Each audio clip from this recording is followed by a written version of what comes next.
Aloha. Welcome to the 27th annual Flyin Hawaiian Open, powered by Innova at Ho'omalahia Botanical Gardens. Thank you to all that have registered to compete. Thank you to all that have volunteered to help make this event possible. And especially mahalo to the staff and workers of Ho'omalahia, who over the past 40 years have worked hard to provide quite possibly the most gorgeous spot on this island that's not on a beach. For more than half of those, we've had the pleasure and luck to set up a disc golf tournament in these gardens. Congratulations on 40 amazing years to Ho'omalahia, providing education, beauty, and recreation. Thank you. This year's tournament would not be possible without the help of our many sponsors. Coming in at the platinum level and also a title sponsor, Innova Disc Golf, providing discs and much support for the disc golf community. Glamping Hawaii, another platinum sponsor. Check out their campsite over in the Nui Campground. Max and Lucy's, where disc golfers go to dine. Thank you for your support at the platinum level. And then of course, our good disc flying friends, the Hawaii Ultimate League Association. Mahalo. We also had many single hole and t-shirt sponsors for this year's Flyin Hawaiian Open.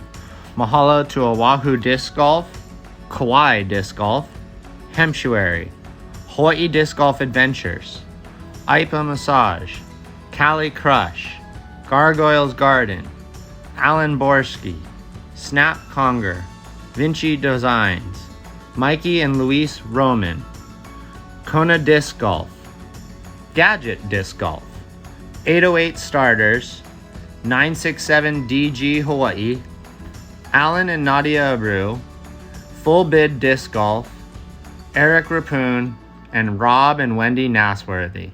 Mahalo for all of your support. Thank you.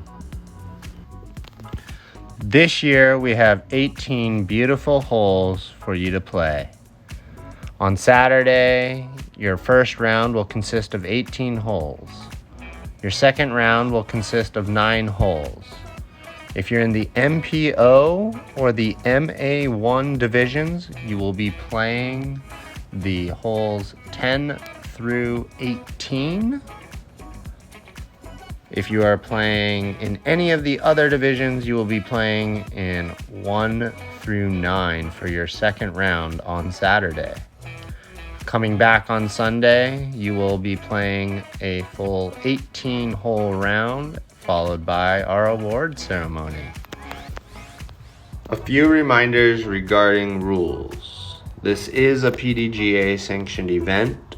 So that said, please review the rules on their website, or if you have one of their rule books, there. Don't forget to bring a mini. We are in a public park with other visitors as well, so please review the park rules and the camping rules if you're going to be camping on their website, at the city and county's website regarding Ho'omalahia. Just remember, you're not only representing disc golfers, you're also representing your clubs, your islands, and everywhere and everything that is disc golf this weekend. So please keep that in mind. To help protect the amazing fauna this weekend, the 2-meter rule will be in effect. All road and parking is going to be a bunker. That said, if you land in a road or on a parking lot, you will play from where your disc lies, taking a single stroke penalty.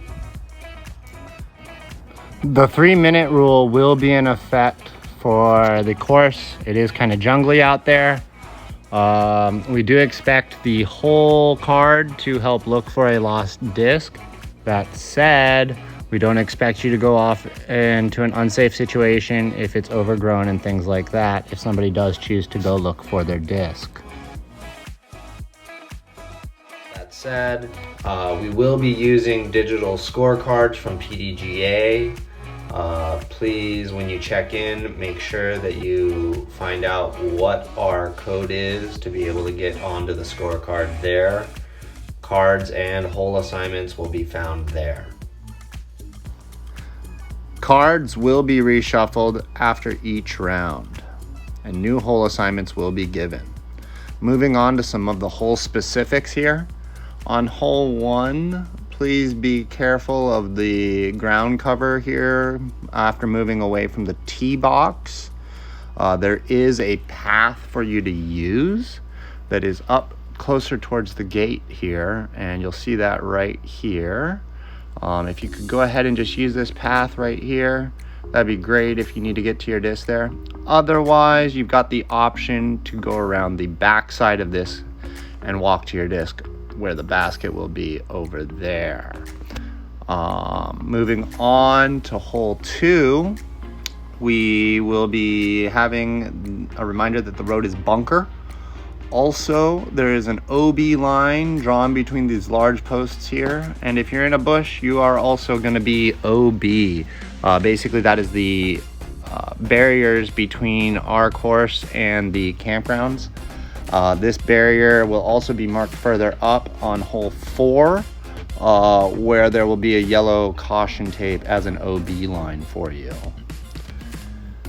Moving to hole 5, we will have an OB line marked here. If you are on the left-hand side of that OB line, you are OB. You will be coming back to where you were last inbounds, taking a stroke and re-throwing.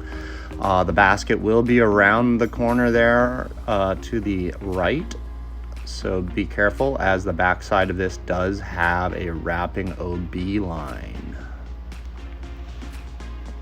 Moving on to hole 6. This is the tight section, so please remember that higher tee pads do have the right of way and should throw first. But this is our first Mando left hole here. We will have that OB line in play here as well. So if you're on the left-hand side of the OB line on this hole, which is also in use on 5, you will be OB. You will be coming back to where you were last inbounds and taking a stroke, throwing your next shot. Moving to hole 7, you will have a Mando again here. This is a single Mando left of that tree. The basket will be pretty far deep back into the section now. It's moved further back than from previous years, as they've done quite a bit of clearing. Mahalo to Ho'omalahia staff and everybody for doing that for us. Alma made it clear that that was actually done specifically for us, so thank you. Moving on to hole 9, starting there, hole 9 through 18, you will be OB if you are not on the same side as the basket is. This one here also, please be cautious, as the basket is going to be in front of a very beautiful fruiting palm that they would like detected. So please be careful of that palm there. So if you land in the road, you are bunker. If you end up landing on the opposite side of the road there on the left, you will be OB. Essentially, that's going to be there to protect other fairways and other players that are going to be playing against you on the opposite side of the road potentially. So the tee pad is going to be just below, next to this palm here in this photo. They've asked us to protect that as well, so please be careful of that palm there. And hopefully moving on to all of the other holes here, it shouldn't be too hard to tell which side of the road you should be on. After hole 10, please be careful as you're exiting it. Watch for discs coming from hole 18's tee pad, which will be down the road here on the right side there. They'll be playing to a basket on the right side of the road as you're walking down towards hole 11, so just be careful. Hole 11 tee pad here. This has always been an interesting one. Both sides will be fair this year. Running water is a penalty stroke. You can go to the left side of the guardrail. It is kind of a little bit of a jungle out there. Please be careful. But you can recover discs from that side. I've got a photo of that coming up as well, so you can kind of see what that's like. But the basket will be on the left-hand side of the road as you're looking towards the basket. And either side is safe. Please be cautious of people walking up from hole 17 to 18 and around this corner. I'd suggest sending somebody out potentially to spot a little bit as you throw potentially. So do be careful. Like I said, the left side is pretty heavy. It's pretty overgrown, so be careful. Hopefully you don't get a disc over there. Hole 12 is another situation where it can kind of get confusing, but if you land in that grass there on the left-hand side, that's actually another fairway for a different hole. So that's going to be an OB +1. You'll return to the road where your disc was last, and you will throw from there with a stroke penalty. Now again, if you do land in the road, it is a bunker. The road is a bunker, so you will take a +1 stroke penalty, but play from where it lies in the road. Hole 14, we're behind the tee pad here. Do not throw into Hiko. Your angle of throw should be towards the road anyway. And if your disc goes into the Hiko area, we're screwed. Please do not throw anywhere near Hiko whatsoever.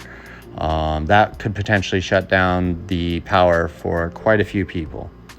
Hole 15 is our par 4 with a single mando. We'll be teeing off from the back section of the park here.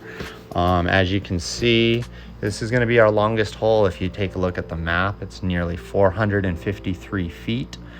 We've got the mando tree coming up here with the little wiggle sign going on. So as you can see, you will need to be to the left of the main base of this tree. If you go through the tree, you are not safe. You must be clear to the left, not passing through any of the tree. That said, after you've passed this tree, the basket will be down along the side of the road. You'll see it as you walk up to the hole 14's tee box. It's going to be down there. This is a difficult hole, so please be cautious. Do remember the road is bunker. Anything beyond that road on the right hand side there will be an OB. Come back to the road closest to that edge on the right hand side there, and you'll be throwing with a stroke penalty. The basket is down this strip, so it is quite a far throw. Be cautious. If you need to use spotters, please do. Don't be afraid to ask for somebody on your card to go out just to the road and spot. Coming up to hole 17 here, the tee pad is looking out. You're going to be walking to the left here. Please watch out for discs as you're leaving the tee from people throwing down this way. And then also as you're exiting the green, you're going to need to watch out for discs as people throw around the corner. Hole 18's tee pad, please watch out for people walking along the right-hand side of the road here. They'll be coming up. And then also watch for discs as you're exiting hole 18 from those same people that might have just been throwing on that same hole there, hole 10 there. So that about covers everything, guys. Please remember, be courteous, be respectful, and hopefully you all have a great, wonderful weekend and shoot some amazing golf.